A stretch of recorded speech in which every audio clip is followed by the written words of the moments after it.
உதயநிதி ஸ்டாலின் அவர்கள் வந்து இந்த மலைக்கு வந்து சென்னை வந்து இரையாகி கொண்டே இருக்கு, அதுக்கு ஒரு வழியே இல்லையா அப்படின்னு சொல்லிட்டு எக்ஸில் பதிவுலாம் போட்டாரு சார். போட்டார். யாரை டேக் பண்ணியிருந்தாரு? எடப்பாடி பழனிசாமி அவர்கள். அப்படி பண்ணியிருந்தாருன்னா சந்தோஷம். சிஎம்ஐ டேக் பண்ணி கேட்டிருக்காருன்னு பாரு, இந்த ஹேண்டில் எடுத்து பாரு, அந்த ட்வீட் எடுத்து பாரு. யார் சார் ஐஷு டிஏஎல்? ஐசு டிஏஎல்னா அது ஒரு ஹேண்டில். யாரோட ஹேண்டில் அது தெரியலையே சார். நடிகை ஐஸ்வர்யா ராஜேஷ்.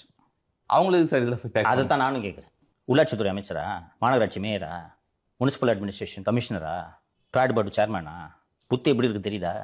இங்கே ஒரு அரசியல் கட்சியை சேர்ந்தவர். அப்போதே இளைஞர் அணிக்கு வந்து விட்டார் என்று நினைக்கிறேன் 20. யாரப்பா அட்டாக் பண்ணுறீங்க நீங்கள்?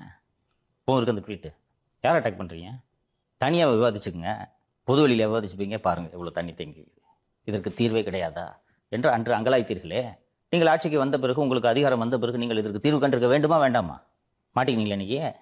எல்லா இலக்கும் மாட்டிக்கிட்டாரு, இன்ஸ்டாகிராம்லையும் மாட்டிக்கிட்டாரு, எல்லா இலக்கும் மாட்டிக்கிட்டாரு சார். Social media never forgets.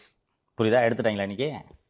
தீர்வு கண்டிங்களான்னு இன்னும் என்னால் நம்ப முடியல. எதுக்கு நீங்கள் ஐஸ்வர்யா ராஜேஷ் எதுக்கு டேக் பண்ண? நீ சொல்லு. ஏதாவது ஃபேக் ட்விட்டா இருக்க போகுது சார். செக் பண்ணிட்டேன். ஏன்னா எதுவும் பொது நிதி தருவாங்க, அதை வச்சு ஒரு எதுவும் உங்களோட காசு இல்லையா?